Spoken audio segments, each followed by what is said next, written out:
I think the first four questions, just the order.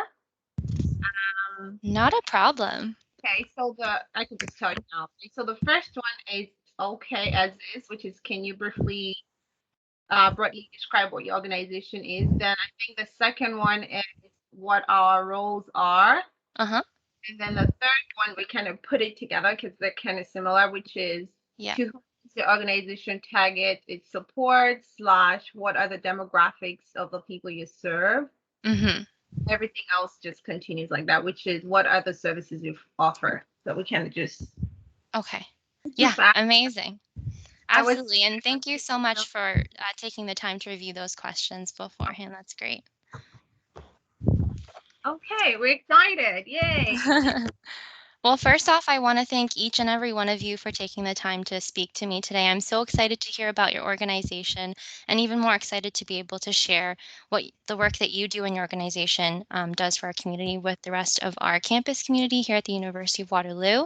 I'm sure Julia or Angie from United Way might have already spoken to you guys a little bit about the purpose of this, but really, this meeting is just about showcasing your organization and the work that you do for our local community, being able to share that with our campus community so that people are that much more informed and excited to support the work that you do as well as United Way as a whole. So yeah, thank you so much for today. And my colleague does send her regrets, Lindy. She is our communications coordinator. She was unable to make it today. Um, but no worries, you guys seem very prepared. Oh, and before we move on, I think I just introduced myself to Tafadzwa, but to give you guys a whole picture, I am the campaign coordinator for the University of Waterloo's United Way campaign.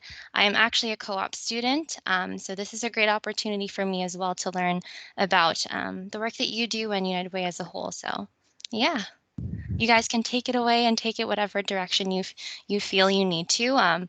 This is again, the purpose is to shine a light on the work that you do. So whatever way you want to take the discussion. It's fine. I just have a couple questions, which is, do we get to see a copy before it's published? Yes, Okay. absolutely. So, probably about a month or a little bit over after our interview and discussion here, I will be finishing a draft of the article, and before it goes out to anyone else, you guys will be the first eyes to see it, as well as our communications officer. And yeah, just to make sure that you guys are described as well as you would like to be. Yeah, that's it. I don't know if my teammates have any questions or maybe along the line too. I don't have any right now. No, not at the moment. That was the question. So thank you for answering that. Yeah. No problem. So for the most part, I will be keeping my microphone off just to give you guys the whole floor in discussing today. And also just to note, as you guys are talking, you will see my eyes go back and forth between the screen, and that is only because I'm taking notes as you guys are talking, but just know that I am fully concentrated on what you guys are saying. All right, and you guys can take it away with the first question. Okay, so I think we're just kind of going turn by turn. So I'll start, which is really what to give like a broad or brief overview of Timelines Family Wellness. So we're a Black-led organization serving Kitchener, Waterloo area and surrounding area. So that's Kind Minds Family Wellness. We consider ourselves as a social service organization, fairly new. We just launched just less than a year ago, August of 2020. We'll be turning a year soon. Um, Grassroots to some level, we're not for profit. And yeah, I will save a little bit more to speak to some of our services and programming. But my name, of course, is Adria Gane. I'm the executive director here. And for the purpose of your recording, I'll let my colleagues introduce themselves and they as well. Okay, all right, I'll go next. So my name is Tafadzwa, and I'm mainly in accounting, but I also assist in personnel and operations as well. So I also joined. I don't know if I also joined last year in the early beginnings in November after 3 months of the organization starting, and so far it's been amazing. So, and I'll pass it on to Sino. Okay, my name is Zeno Ojogo. I am a board member and also the treasurer at Kind Minds. I am also University of Waterloo PhD student, so it's good to meet you. Um, I've enjoyed my time here at Kind Minds, supporting the community and pushing the initiatives of Kind Minds forward. And today we're very happy to share what we do here with you. Thank you, Baswa and Zeno. So I think then I'll speak to some of our programming and services, and just to bear in mind that we're constantly growing and expanding this as we learn of the needs and also learn of what our clientele they're telling us that they need. So predominantly Afrocentric counseling is one of the key components of our work.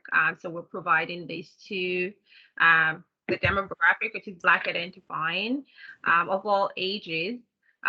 We also cater to racialized and other equity seeking bodies through our counseling support. Our counselors are registered social workers. We have psychotherapists and child and youth therapists who are working and pushing the work forward from a culturally informed modality and service delivery. So basically meeting our clients where they are. We provide culturally informed groups and educational programming. And I think I'll list a few of the ones that are currently or recently that we've recently delivered, whether solely or in collaborations with our partners. We have a book club, which is called Play Believe. It's for children under the age of 12 and their caregivers. And the purpose of that program really is to promote Black excellence, Black culture, Black literature, and most importantly, promote literacy. And it's going well. It started in May, and another cohort will be starting this fall. We run youth groups and workshops, and one of our popular programs is our program for Black identifying seniors. So they meet regularly, and we do that so in collaboration with Horizon Family, and we're gonna have to get that name right. But Horizon, Horizon, it's called Horizon, but Horizon Family and Community Services, I think that's the full name. But they support newcomer seniors. So once in a while, their seniors who are not necessarily Black identifying also join our seniors in the programming that we deliver. We have cooking classes that we do in partnership with Cambridge Self-Help Food Bank. And this is not just a regular cooking class. We call it Global Kitchen because we want to promote, again, culture, spices around whether it's continental Africa or for people in diaspora and people from the Caribbean. So we have dishes featured all over the world. People are learning how to cook differently, budget, healthy eating. As we know, for many newcomers, they're not quite used to processed food. So how do they strike a balance between processed and obviously organic food? We have our employment support services. That's one of our newest programming. It hasn't kicked off as much as we want, but we're hoping with the fall around the corner with international students, things different. I'm hoping this fall is different. We'll continue to provide that support. And all of these services are not predominantly, or how would I say, they're not designed only for Black identifying persons. So really other equity people, bodies can come to Kind Minds. And if we're not able to assist them, we're able to help them navigate those supports in the community, because we know that many people are quite overwhelmed with whether it's gaining access or actually ensuring that the services that they receive are culturally informed. We provide workshops and training, advocacy as well on how to work and around systemic racism, but most importantly, dismantling that. We do a lot of advocacy for free for individuals who are marginalized in our communities and just wanting that voice. We have a pool of volunteers and professionals who can step in and do that. Mentoring as well as tutoring. The list is endless. I hope I'm not forgetting anything. Oh, research. Absolutely. That's the key. component of what we do, because we, as an organization and part of our strategic plan, which we'll speak to later, we believe that we need to be able to hold ourselves accountable for what we say we will do. So if we're delivering a program or service, we want the voices of our service recipients to actually attest to what we say we're going to do. So we do in-house research as well as deliver research services and supports to people in the community. Yeah, and community engagement events, if you're having anything, we want to be there. We want to get to know people in different communities, because we know that Black community is quite diverse. We want to reach out to people. Not everyone can easily come, but we want to make ourselves available as well. So we're out in the community, attending events, making ourselves known, talking about services that are available, and just getting to know our community a little bit more. I think that pretty much sums up some of our program and services. Did I miss anything, Tim? No, I think pretty much it. You've said Yeah. pretty much everything. Over it all. Yeah, you've said much actually. And like what she says, it's continuing to grow, right? As the need is seen, and we can feel it, we try to do that as well. So. Okay, I'm looking at the next question, and that actually says, what is Kindminds Family Wellness? Why are we so important in our local community? I'll answer that one. And pretty much, I think with the services that have been spoken of by Ajirio Gane, it pretty much sums most of it. So looking at our community right now, being growing diverse more and more each, and also even especially the Black identifying community, there's a growing need which has been identified for certain for particular things that are needed. For example, the Afrocentric counseling that is needed. So our Black identifying community, even the racialized community as well, that we do serve as well, they feel confident or more connected if they are connecting with an organization or a community or professionals that actually do represent them in the community, and that they feel connected to culturally or even racial connections. So that's one, I'll say the main. And another one will be that Kind Minds does act as a bridge, in that we bridge and collaborate with the mainstream, which are the big organizations, and also the grassroots organizations, in trying to offer services to communities which are Black identifying, and also which are racialized communities. So, for example, what that was mentioned, Carizon for our seniors, there was a partnership there with our seniors, the newcomers who are seniors with Carizon, and also our seniors who are Black identifying with Kind Minds. They were able to have a program jointly together, and that does also foster relationship amongst our seniors who are newcomers, even if they're from other identifying bodies which are not Black per se. So that does foster communication and also relationships. And most of all, as it was stated, I said with our what we offer, we are a social service agency, and we are culturally inclined, and or try to encompass essential support for Black identifying persons of all ages. All right, so that's another need that we try to fill in our community. And even though, as stated before, we are a Black-led organization and mainly service the Black residents in our region, we also support other racialized and equity seeking groups. I think that's it. Unless, would you like to add anything, Tim, at your organization? No, excellent. Well said. I really like the aspect, and I hope it amplified the aspect of us being the bridge, between whether it's mainstream Eurocentric or grassroots culturally led organizations. We try to, or we continue to make sure that we go between the two. So I love that. Yeah. The next question I see here is, what are some barriers that your organization experiences in providing support? Okay, I may be looking to my right because I'm using two screens and my monitor is there.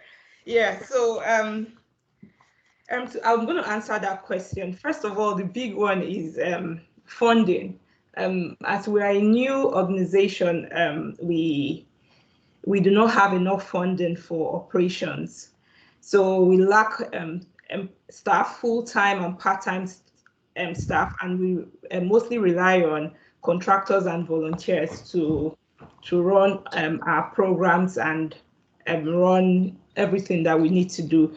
So basically, if we are able to get grants for funding for operations, we're able to keep our programs running, we're able to keep to hire employees or hire staff that's able to apply for grants, because especially applying for grants, when we apply for grants for three months at a time, and we don't have any dedicated personnel or dedicated staff whose responsibility is to do this, and we have to rely on volunteers and on volunteers and contractors, which we hire per time for a short time based on the nature of the grants that we get.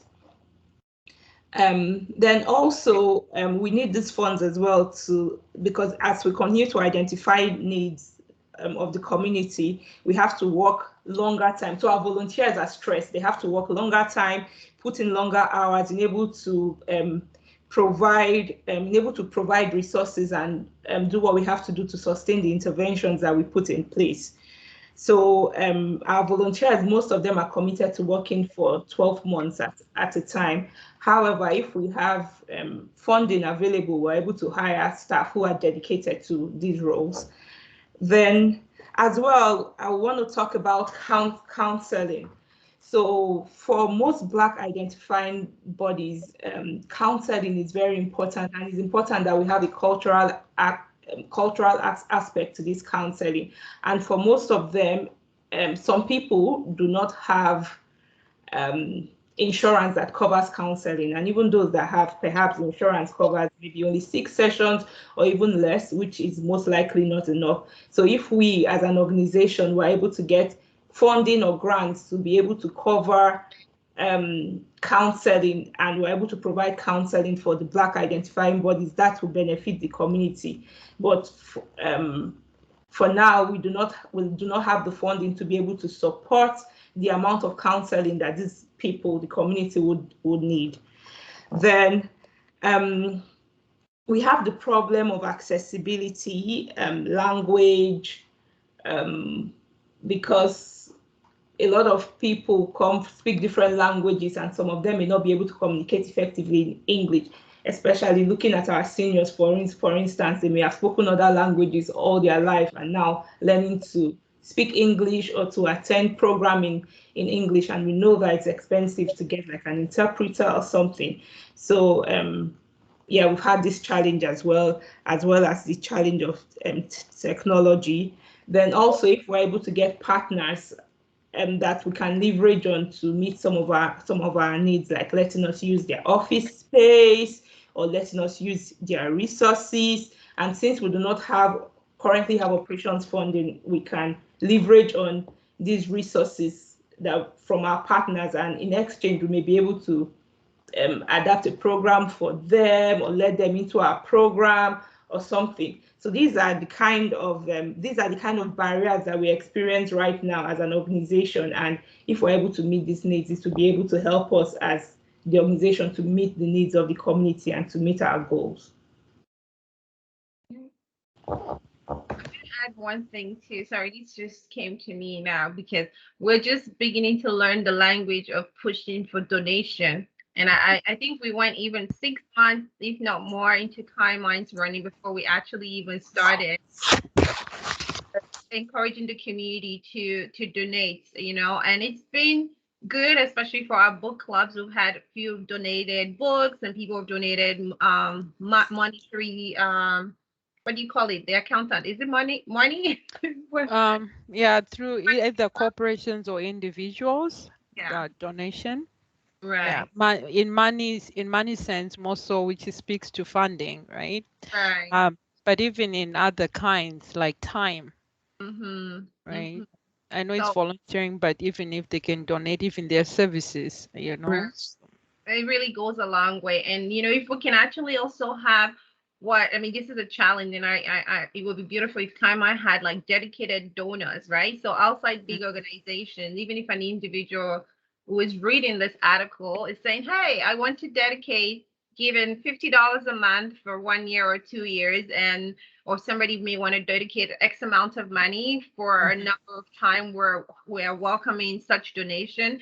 They can either pick, we're hoping that people can pick specific programs that they want to their donation to go to, or they can just put it towards operations as well. So that is something that it's a challenge. We don't have any dedicated donor from residents, and especially people who believe in our cause and what we're doing. It would be beneficial to us if we could have and maybe we will start a campaign about that. But Yeah. Yeah.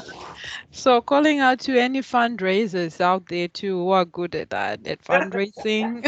ah, yeah, yeah. Yeah, bake sale or something, like you said, bring your skill, whatever we can help use our platform to benefit so that the proceeds will come to Kaiman. Actually, I just remembered off sidebar. There was an organization, they make t-shirts and stuff like that, and they ran a program and the proceed came into Kind Minds. So something like that. If you have a business or something and you want to just run something, maybe if people buy this, put X amount of stuff towards Kind Minds, we would really appreciate that. We don't have anything like that right now. Yeah. Yeah. That was a fun one to say. Yeah. Okay. And then Before we go on, just a sidebar note. As you guys are talking, and of course, you guys are still a quite young organization, you're talking about the need for resources and things like that. I would like to bring your attention to another organization that our committee was able to talk to that does that exact service, that helps these new organizations and equips them with those resources to get on their feet and reach as Okay. many people as possible. They're called the Social Development Center of Waterloo Region.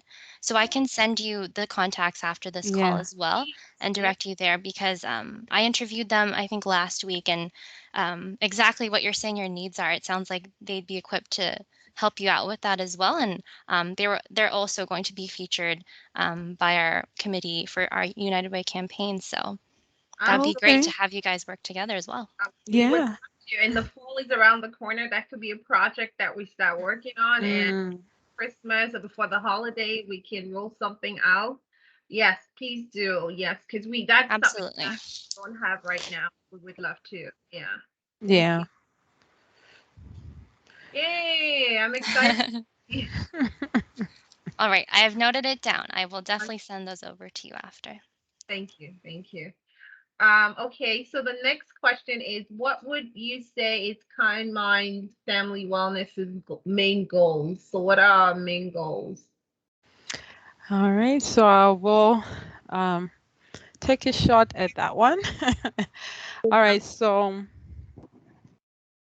I would say, in addition, of course, to our vision, which is equity, inclusiveness, and community engagement, and also our mission, which is to transform personal narratives of Black persons, support and empower them as they navigate the systems in order to attain positive self-actualization and holistic wellness. We also strive to reach this by through the goals which our strategic plan, which which mainly focuses also on 3 aspects. Like, so the first one being equity, diversity, and inclusion. So we can attain this by collaborating and partnering with grassroots organization and also the mainstream, which are the big organizations which have been established for many years in Kitchener-Waterloo region, and also even the surrounding areas to promote the well-being and also the equitable outcomes for its Black residents. So that does add to some of our, like what to say, our mission as well, to transform our Black residents into having a holistic well-being. And the second one will be community engagement and outreach. So this is reaching out to providing like culturally informed educational and also psychosocial supports to the marginalized groups within the community. So this is also attained through even our collaborating with our other partners to reach support to our newcomers, to provide services like that, or even to the community in general, depending on the needs that needs to be filled at that time or in that partnership. All right, and the third one will be accountability. So as an organization, Kind Minds is committed to providing equitable and also culturally sensitive programs and services within the context of an evidence-based practice and also a practice-informed service delivery. So Jürgen, if you can just expand on the third one for me, the accountability, especially on the practice-informed service delivery. Absolutely. So it's you know, organizations can come or groups or professionals can come and say that, you know, we're going to do this, right? Because of our location and our expertise. Like 3 of us on this screen here, we're Black professionals, but we don't want to speak for every Black individual that we serve because we know that we hold some privilege, you know, based on our social location. So we want that, or our goal is to continue to assess that what we put out is backed by evidence, meaning that we've been able to incorporate research into it and take in evaluation and assess it to see the outcome, right? The pre-test and the post-test, this is all research talk, but what is the evidence that what we set as the objectives for our programs and our services, that it actually did what it says it's going to do, right? So the practice and the participation, and most importantly, the voices of our service recipients will inform that and give us that check mark that, okay, well, you got a check mark here, you need to work more on this and things like that. And one example I always share with the research team is, you know, as a program developer, we develop programs and then we have contracted or in-house people deliver it, and then the people, the participants take in the material, but we need to see the outcome of that. Did it really do what we said it's going to do when we set it out? So that is our commitment to do that in all our programs. Even something as simple as going out and having a picnic. What was the purpose of the picnic that we set out to do? Did we accomplish what we said we're going to do? So we need to constantly hold ourselves accountable that way. Yeah. Thank you. Okay, I think that do we have one more or 2 more? Okay, I've lost track. I think the next one, 3 more. Okay, so we do. I can't. Can you read the next question? Because I think I've lost. How does the United Way support Kind Minds family wellness and its goals? So I'm going to answer that. Okay. So United Way has provided funding for some of our programs, like the Carney Youth and Seniors program, which we just recently completed. United Way funded that program, and they also provided funding for operations for us, which is going to run from July to September 2021. And this is going to allow us to run our operations smoothly over the next couple of months. Mm-hmm.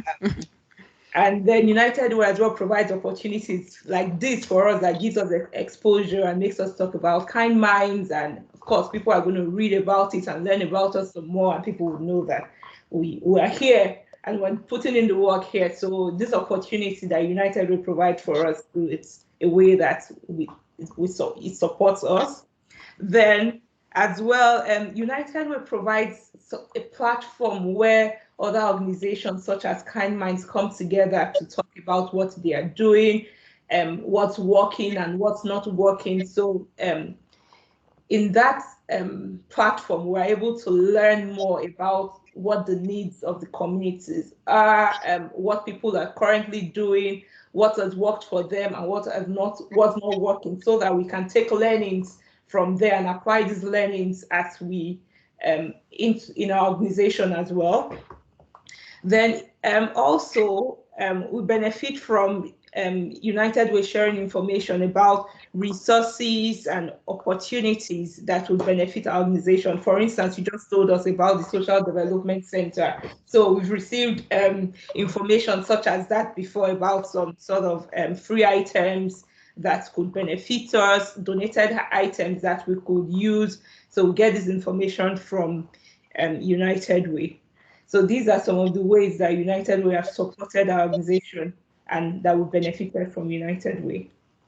Did I miss anything? No, and we're so proud as a young organization that we've actually felt welcome.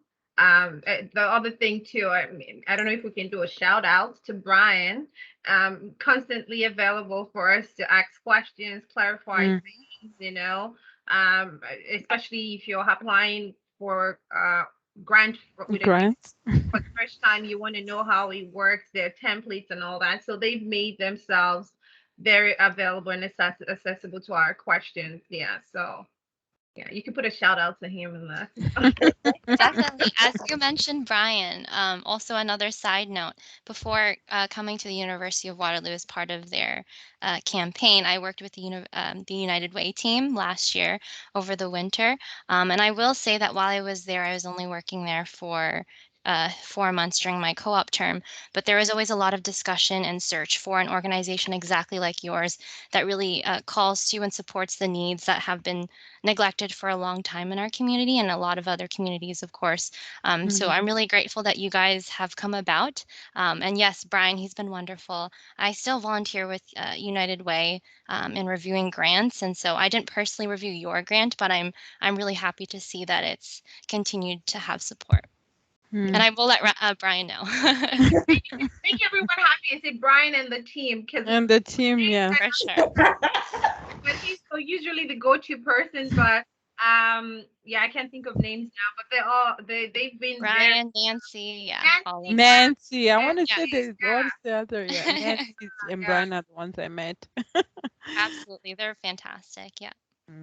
Maybe Brian and Nancy's name can go because usually they're the two go-to people that we bug all the time. But everybody else, right? Because we're even doing another campaign with so you're Jessica with her name is similar to yours, but Julia? with Julia with a J. So we're working with Julia on the video as well. But anyways, yeah, thank you to them. Okay, I think it's my turn to read the next one. So how, if at all, as the pandemic impacted or continues to impact the organization and those it serves? So as KaiMind predominantly, I'll take this on, Tim, and feel free to jump on too. KaiMind predominantly serves Black identifying persons, and we know from research and data collected that Black communities have been the most impacted, Black and Indigenous communities, but Black communities the most with the pandemic, COVID-19, by way of, deaths to family members, individuals who are doing a lot of frontline work, whether it's in a factory setting or care home or hospitals. And as such, that has also dampened the ability to have a collective opportunity to grieve together. Culturally, in many Black communities, I mean, everybody grieved differently, but the fact that many people were dying and are still dying in the Black communities and not being able to get together and grieve that way, and that's something that Kind Minds would have been able to be a part of. So that's a struggle. It's still happening. Ability to actually adapt all our programs to be virtual. means that we also are challenged with ability to provide things like devices and access to internet for individuals who want to participate, as well as our ability to, and I mean, we are doing it, but it's a challenge to educate and teach people how to use platforms such as what we mostly use Zoom, and especially you can imagine a senior who's never really used a device before, but we're trying to eradicate or mitigate issues around isolation, for example, and having to teach senior on a continuum. And I always give this example. I know Tafazwa many occasions have had to just drop the ball and go straight to a senior's house to help them log on so that they can participate with other seniors as well. So that's a challenge in our community. Am I missing anything? So childcare needs as well. Many mothers or women, we know that typically programming in community centers and all that have well, now we're gradually opening, but it's, in the past 1 year of our existence, or even up until recently, many programming that women would typically attend are not running. So they are just stuck at being at home with the children, supporting them with school. And, it's that challenge of I'm a caregiver, but I also need time for myself. And there's no childcare centers and things like that. So that really impacted and continues to impact some women to their ability to participate in programming. And that's why too we try to make some of our programs happen on Saturday so that at least they're not having to pick between supporting a child or their children with school and also needing to participate in programs. There's the issue of domestic violence, right? We know research has shown that that's gone up in all communities anyway, but for people that we serve as well, that has been an impact as well, a decline. So maybe, again, going back to a little bit of a gender analysis, women who could typically go out as respite and have that safe space to do things in the community, not being able to do that because of being quote unquote stuck at home with the perpetrator of abuse towards them or their children. So that's been a huge impact. Lots of jobs as well. We really tried, even as a small organization, to do what we can do, whether it's by giving participants gift cards. One story that really, and I think I shared that with you, Tafazwa, still really bothers me. It's just like how hard it was for people. We were given gift cards just for coffee, just tea or something. And this particular individual was just adamant that even though it was $25, they wanted it to a grocery store. That was how bad it was, right? Like, I don't need to buy tea and all that. If you're giving us every, gift card to just, take care of, get coffee, get snack, I want it so that I can use it at a grocery store. And that was just really showing how much and how bad it's been for people financially. So to mitigate that, we're happy that our cooking class were able to also deliver dry produce to people as well. So to mitigate that, what they would typically get from other community centers if there was no pandemic, right? So they would get like canned food and healthy snacks and gift cards, of course. Did I miss anything? I mean, it's been hard for us to run this organization inside a pandemic, recruit inside a pandemic, and make sure that we have bodies or volunteers who can stay committed during this pandemic while dealing with their own issues as well, especially the Black identifying volunteers that we have and all the impact in the community and them still wanting to give up their time. So kudos to all our volunteers. They've really stuck through it. I think that's all I can think of. Did I miss anything?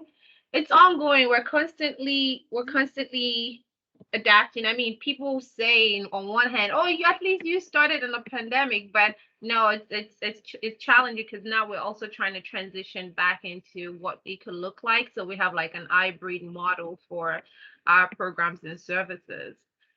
So yeah, pandemic has not been great, and we're not one of the organizations that got all this fancy support. Put that there. Small businesses and all that. But thanks to shout out to United Way, they came through They during came the through. pandemic for us. Yeah, Yeah, I just wanted to add maybe a positive note on that as well. yeah, With all the challenges, but it also even pushed Kind Minds, the organization, to actually, speed up even the process of even now roll out as an organization and start offering um, these programs because they saw there was an urgent need, especially in the pandemic, to have people come together, to have people connect. So with those programs like the Kani with the seniors and the juniors, so that the people didn't feel alone, left out. Some of those will be alone at home. Now there was a chance that they could connect, even if it's virtual, but they could connect with other seniors and speak about different things that were affecting them. So that was maybe another positive of I'm not saying the pandemic is great, but that brought out that need to adapt, even to go virtual and to teach them new skills so that they could still connect, they could still feel they were part of a community, that they were seen and they were heard, especially our seniors and our youth. So I think that was a I agree. I agree. positive I, impact, I if agree. And if there's such a thing. oh yeah, yes, I think definitely it's good. There's a balance to everything, otherwise we won't be still running, right? So some things Yeah. have worked. And I think one of the things to add to is, during the murder of George Floyd, which happened, unfortunately, I mean, it's not going to be a good time, but it happened during the pandemic, is what I'm trying to say. And we ensure that even in this pandemic, with people not able to grieve, that we have aspects, and we continue to do that in all our program to create space, right, for Mhm. group kind of grounding, staying grounded, being that spiritual connection. Some of our programs, I remember when we did the Carney one, we also had standby counseling because of the conversations and things that people were talking about, the impact of COVID. Of course, we didn't have, and we still don't have operation to run counseling. We have somebody, on standby, provide some pro bono short-term support. We were able to do that virtually. It would have cost more to go rent a place, have them come together, but we were able to kind of mitigate that short term. So I think that was a big thing to say, you know what, we don't have the funds to provide this, but at least we can make sure they know we're listening, and that we're able to support them in their immediate with their immediate needs of that emotional regulation, emotional support. We were able to do that. So yeah, that's a good one. Okay, I think we have one more. Yeah. What would you like University of Waterloo to know about the organization, and how can University of Waterloo help? So who wants to start with that? I'll start. I'll go with the counseling for You students. should emphasize she's a PhD candidate at University of Waterloo, and I'm an alumni. My first two degrees at Waterloo. Yeah, so we are, how would I say, we're connected. Okay, these are your students. Yeah. So right now I'm speaking as both on behalf of Kind Minds and from my experience as a student as well. So I'm going to speak about counseling. It would be nice if University of Waterloo can partner with an organization like Kind Minds that provide culturally inclined counseling for racialized students.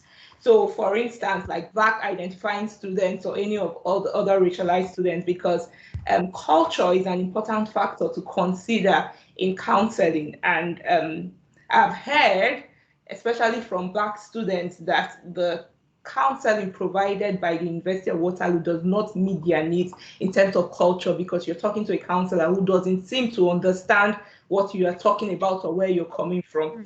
So, and Also, it would be nice for University of Waterloo to let the students know, in terms like partner with Kind Mind, let students know that an organization like Kind Mind exists, because during this pandemic especially, there were students that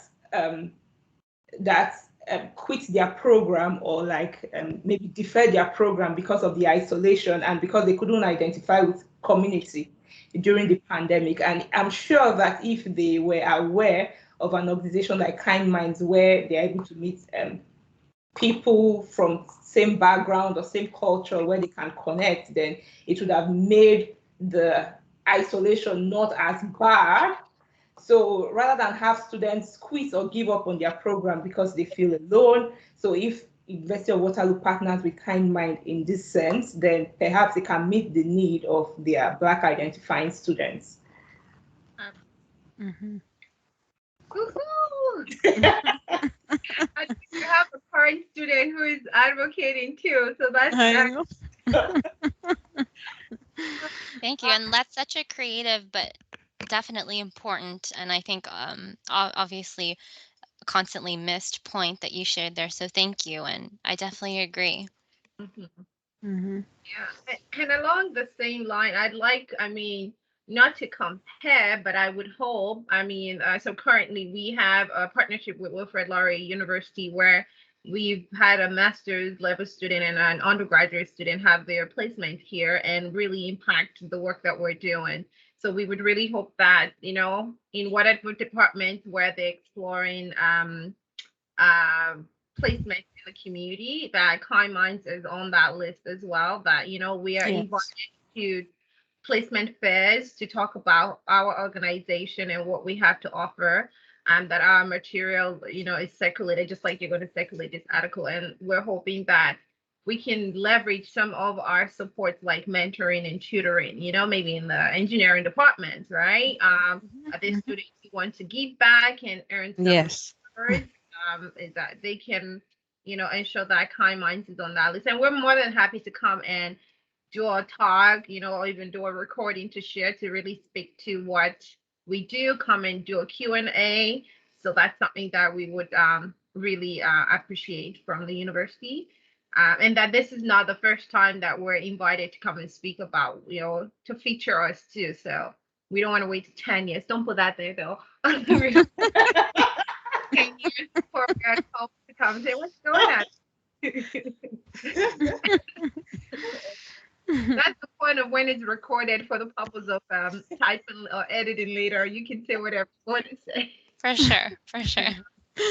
Well, basically, we're really open to partnership, and we invite University of Waterloo to look at Kind Minds and speak to what they are open to partnering on what platforms. Right? I mean, we've spoken about canceling, student pieces and all that. What about funding and sponsoring us as well, right? Could they sponsor some of our youth? Could we do like how some university will say, oh, in the community you can take this course and stuff like that, make it free to certain age group, maybe they're in grade 12 or whatever they want to, in terms of their commitment to the Black community. Kind Minds will be more than happy to ensure that that happens for our youth. Yes, and maybe they can be one of our dedicated, I don't know if they do that, but if they do, could they be one of our dedicated donors? Is that what it's called? Or sponsors or something. As well, yeah. Yeah. So if they can help to amplify our voices around anti-Black racism and systemic Yes. oppressions as well, and by providing community engagement and conversations around these things. Mm-hmm. Mm-hmm. Yeah. Yes, it's too much.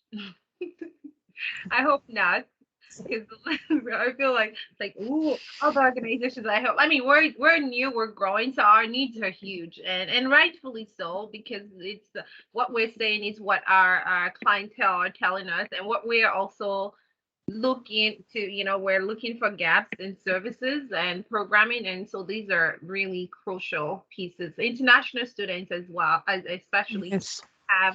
who don't have family or informal support, like Kind Minds will be happy to be that informal support to Mhm. international students, making them feel at home.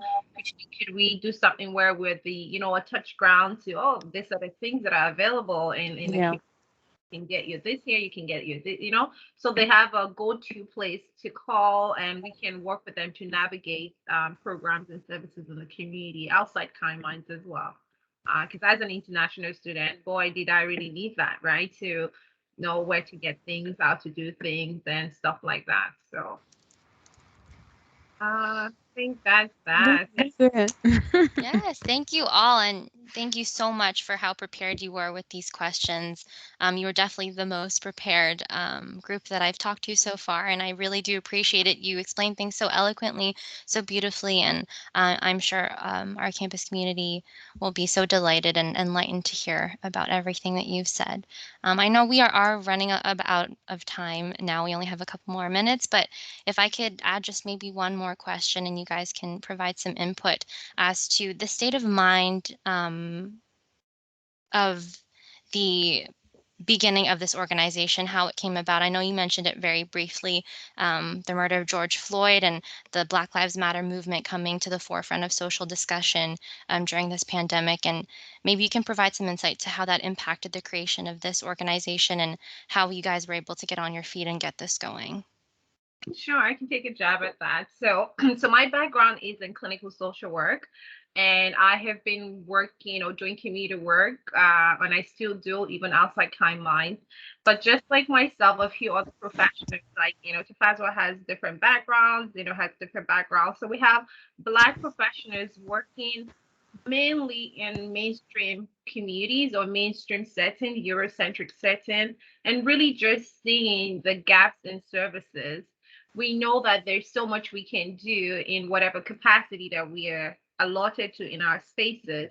And it's been a long time coming to create a hub for Black persons or Black residents. We know that there are other organizations doing amazing stuff, whether it's grassroots, Black led, or mainstream. But could we be, like we said, that bridge where uh, there's something that I consider myself, for example, I consider myself to be a cross cultural leader, right? I have my cultural values, but I also weave in and out of the mainstream system. Like, how can we all come together as well as create opportunity for other like minded professionals who are our volunteers to give of ourselves and to make sure that it's sustainable? And so it's been in the works, the conversation has been going, and boom, pandemic happened. But most importantly, or most significantly rather, when the murder of George Floyd happened, we felt like this was it. We could see in our communities that yes, there was support, but there were no culturally sound. And as of that time, there were no culturally informed counseling services. So that was one of the first things that we rolled out to provide that.